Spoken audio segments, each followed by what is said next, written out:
வணக்கம். உங்க வண்டிய நீங்க எவ்வளவு தயச்சிக்காம பாத்துக்கிறீங்கன்னு எங்களுக்கு தெரியும். ஆனா அந்த அன்புக்கும் பாதுகாப்புக்கும் ஒரு கவசம் வேணாமா?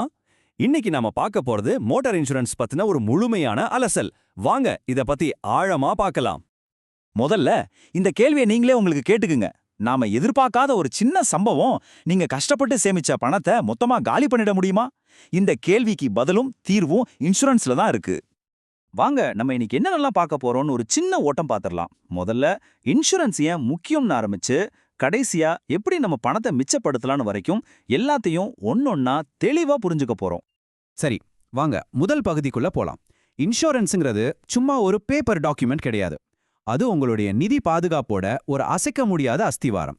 அது எப்படின்னு இப்ப பார்க்கலாம். ரொம்ப சிம்பிளா சொல்லணும்னா இது ஒரு ஃபினான்ஷியல் சேஃப்டி நெட். அதாவது திடீர்னு வர்ற பெரிய செலவுகள்ல இருந்து உங்களை காப்பாத்துற ஒரு லீகல் அக்ரிமெண்ட். இது உங்க வண்டிக்கு மட்டும் இல்ல, உங்களுக்கும் உங்க சேமிப்புக்குமான ஒரு கேடயம். இதுல ஒரு சூப்பரான விஷயம் இருக்கு. நிறைய பேருக்கு இது தெரியாது. ஆமாங்க, ஒவ்வொரு பாலிசிஸ்லயும் வண்டியோட ஓனருக்கு, அதாவது ஓட்டுற உங்களுக்கு 15 லட்சம் ரூபாய் வரைக்கும் பர்சனல் ஆக்சிடென்ட் கவர் கட்டாயமா இருக்கு. இது ஒரு மிகப்பெரிய பாதுகாப்பு இல்லையா? ஓகே, இப்போ அடுத்த கட்டத்துக்கு போலாம். இன்சூரன்ஸ் எடுக்கலான்னு முடிவு பண்ணியாச்சு. ஆனா எந்த பாலிசியை தேர்ந்தெடுக்கிறது? இது ஒவ்வொரு வாகன உரிமையாளரும் எடுக்கிற ரொம்ப முக்கியமான முடிவுகள்ல ஒண்ணு. இதுதான் இருக்கிறதுலயே பேசிக் பாலிசி. நம்ம ஊர் சட்டப்படி இது கண்டிப்பா வேணும். ஆனா இங்க ஒரு முக்கியமான விஷயத்தை நீங்க நோட் பண்ணணும். இது மத்தவங்களுக்கு ஏற்படுற சேதத்தை மட்டும்தான் சரி பண்ணும். உங்க சொந்த வண்டிக்கு ஏதாவது ஆச்சுன்னா இது உதவாது. அப்போ உங்க வண்டிக்கு பாதுகாப்பு, அதுக்கு தான் இந்த ஓன் டேமேஜ் கவர். உங்க வண்டிக்கு ஆக்சிடென்ட், திருட்டு இல்ல வேற ஏதாவது சேதம்னா இதுதான் உங்களை காப்பாத்தும்.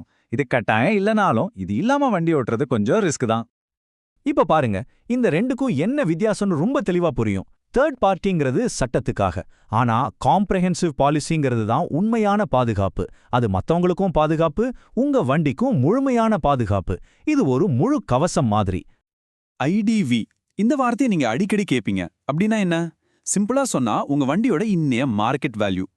ஒருவேளை வண்டி திருடு போச்சுனாலோ இல்ல மொத்தமா டேமேஜ் ஆச்சுனாலோ இன்சூரன்ஸ் கம்பெனி உங்களுக்கு கொடுக்குற அதிகபட்ச தொகை இந்த ஐடிவி தான். அடுத்ததா நாம பார்க்க போறது ஒரு சூப்பரான விஷயம். நீங்க ஒரு நல்ல சேஃபான டிரைவர்னா அதுக்கு உங்களுக்கு ஒரு ரிவார்டு இருக்கு. அதுதான் நோ கிளைம் போனஸ், சுருக்கமா NCB. அடங்கப்பா, இங்க பாருங்க, இந்த சார்ட்ல எவ்வளவு அழகா காட்டியிருக்காங்க. நீங்க ஒரு வருஷம் கிளைம் பண்ணலன்னா அடுத்த வருஷம் பிரீமியத்துல 20% தள்ளுபடி. இதே மாதிரி 5 வருஷம் கிளைம் பண்ணாம இருந்தா உங்களுக்கு 50% வரைக்கும் தள்ளுபடி கிடைக்கும். இது எவ்வளோ பெரிய சேமிப்பு பாருங்க. அடடா, இவ்ளோ பெரிய டிஸ்கவுண்ட்டை எப்படி மிஸ் பண்ணாம பாத்துக்கிறது? ரெண்டு சிம்பிள் டிப்ஸ் தான். ஒன்னு, உங்க பாலிசிய கரெக்ட் டைமுக்குள்ள ரினியூ பண்ணிடுங்க. ரெண்டாவது, ஒருவேளை காரை வித்தா கூட NCB சர்டிபிகேட் வாங்கி அதை உங்க புது காருக்கு டிரான்ஸ்ஃபர் பண்ணிக்கலாம். சரி, யாருக்கும் நடக்கக்கூடாது. ஆனா ஒருவேளை ஒரு விபத்து நடந்தா அந்த நேரத்துல டென்ஷன் ஆகாம பதட்டப்படாம எப்படி கிளைம் பண்றதுன்னு இப்ப அமைதியா தெளிவா பார்க்கலாம். ரொம்ப சிம்பிள். இந்த 4 ஸ்டெப்பை மட்டும் ஞாபகம் வச்சுக்கோங்க. முதல்ல இன்சூரன்ஸ் கம்பெனிக்கு உடனே ஃபோன் பண்ணுங்க.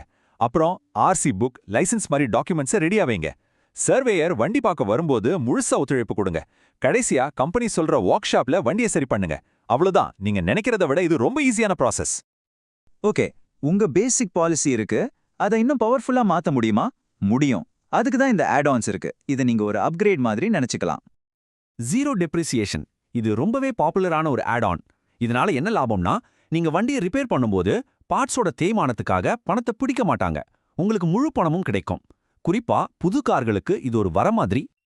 யோசிச்சு பாருங்க, பயங்கர மழை, ரோட்ல தண்ணி நிக்குது, உங்க வண்டி அதுல மாட்டிக்குது. அப்போ இன்ஜின்ல தண்ணி போனா நார்மல் பாலிசி அதை கவர் பண்ணாது. ஆனா இந்த இன்ஜின் ப்ரொடெக்ஷன் ஆட் ஆன் இருந்தா அந்த செலவுக்கும் உங்களுக்கு கிளைம் கிடைக்கும். நடுராத்திரியில ஹைவேல வண்டி நின்னுடுச்சுன்னா பயப்படவே வேணாம். இந்த ஆட் ஆன் இருந்தா உங்களுக்கு உதவி செய்ய ஒரு டீம் 24 மணி நேரமும் ரெடியா இருக்கும். டயர் பஞ்சர்ல இருந்து வண்டியை டோ பண்ணி எடுத்துட்டு போற வரைக்கும் எல்லா உதவியும் கிடைக்கும். சரி, எல்லாத்தையும் பார்த்தாச்சு. கடைசியா நம்ம எல்லாருக்கும் பிடிச்ச டாபிக், இன்சூரன்ஸ் பிரீமியத்துல எப்படி பணத்தை சேமிக்கிறது. அதுக்கும் சில ஸ்மார்ட்டான வழிகள் இருக்கு. அதை இப்ப பார்க்கலாம். உங்க பிரீமியத்தை குறைக்க சில எளிய வழிகள் இருக்கு. உங்க NCB டிஸ்கவுண்ட்டை முழுசா பயன்படுத்துங்க. ஒரு நல்ல ஆன்டி தேஃப்ட் டிவைஸ் போட்டா பிரீமியம் குறையும். உங்க வண்டியோட IDVயை கரெக்டா செட் பண்ணுங்க. தேவையில்லாத ஆட் ஆன்ஸை தவிர்த்தாலே உங்க பிரீமியம் கணிசமா குறையும். சோ கடைசியா ஒண்ணு தான் சொல்லணும். நீங்க எவ்வளவு தூரம் இன்சூரன்ஸை பத்தி தெரிஞ்சுக்கிறீங்களோ அவ்வளோ சிறப்பா உங்களையும் உங்க வண்டியும் பாதுகாக்க முடியும். இந்த விளப்பம் உங்களுக்கு ரொம்ப யூஸ்ஃபுல்லா இருந்திருக்கும் நம்புறேன். பாதுகாப்பா ஓட்டுங்க.